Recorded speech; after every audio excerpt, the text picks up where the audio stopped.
ای عروسی نازنین سیمم کرده اینو تلقا من خطی عروس گرد میزم پچمونه ای عروسی نازنین عمری پرفیض و برار و جاویدان میخواهم هر مراد و مقصودی که در دیدت میپروری رو تمنا از خدا کن من همان میخواهم سرت سبز و رخت زیبا وجودت بی بلا بادا رفیقتان جیز قرآن و نگهبان تن خدا بادا پروردگار به این دو شب عروسی نازنین وقتی سفید خانه با زندگی با سعادت زندگی با برکت زندگی پر از مهر و محبت نصیب بگردون پروردگار اجای میرفتگی زندگی آسوده حالانه زندگی با برار و زندگی با برکت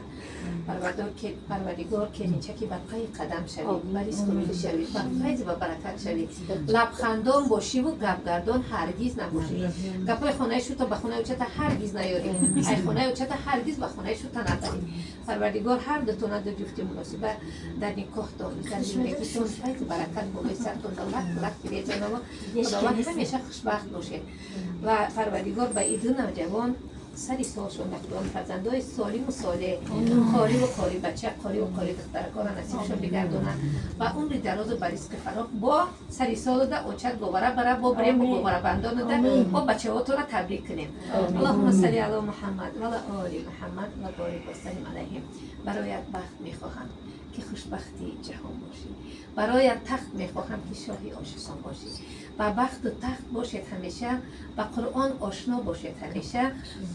و طاعت عبادت باشید همیشه دوان یک دیگر تو